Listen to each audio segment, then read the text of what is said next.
পান্তা ভাত আমাদের বাঙালি সংস্কৃতির একটি ঐতিহ্যবাহী খাবার। বিশেষ করে গরমের সময় এটি খুবই জনপ্রিয়। শুধু স্বাদের জন্য নয়, এর বেশ কিছু স্বাস্থ্য উপকারিতাও রয়েছে।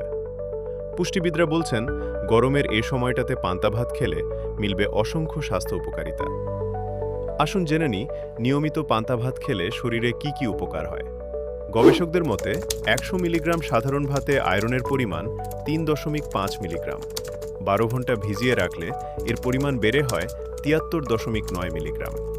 ১০০ মিলিগ্রাম সাধারণ ভাতে ক্যালসিয়াম থাকে ২১ মিলিগ্রাম, পান্তা ভাতে থাকে ৭৮.৫ মিলিগ্রাম। পান্তা ভাতে পটাশিয়াম থাকে ৭৯.৯ মিলিগ্রাম।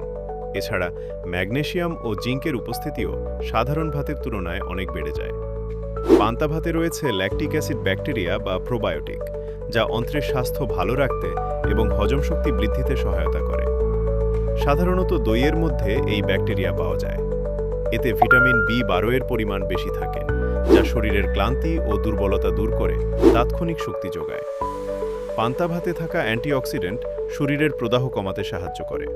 এছাড়াও পান্তা ভাত রক্তশূন্যতা কমাতে, অনিদ্রা দূর করতে, ত্বকের উজ্জ্বলতা বাড়াতে, চুলের যত্নে গুরুত্বপূর্ণ ভূমিকা পালন করে। চলুন পান্তা ভাত খাওয়ার আগে কিছু সতর্কতা জেনে নিই। ১২ ঘন্টার বেশি ফার্মেন্টেড হলে পান্তা ভাতে অ্যালকোহলের সৃষ্টি হতে পারে, যা খেলে পেটের পীড়া বা ডায়রিয়া হতে পারে। ডায়াবেটিসের রোগী ও যাঁদের ওজনের আধিক্য আছে, তাদের নিয়মিত পান্তা না খাওয়াই ভালো। পান্তা তৈরিতে অপরিষ্কার পাত্র বা দূষিত পানি ব্যবহার করলে ক্ষতিকর ব্যাকটেরিয়া তৈরি হতে পারে। পান্তা ভাত নিরাপদ রাখতে সবসময় পরিষ্কার ও ফোটানো পানি ব্যবহার করুন। তৈরির ১২ ঘন্টার মধ্যেই এটি খেয়ে ফেলার চেষ্টা করুন এবং অবশ্যই ঢেকে বা ফ্রিজে সংরক্ষণ করুন। ভিডিওটি ভালো লাগলে লাইক, কমেন্ট, শেয়ার করুন এবং আমাদের চ্যানেলটি সাবস্ক্রাইব করে পাশে থাকা বেল আইকনটি প্রেস করুন।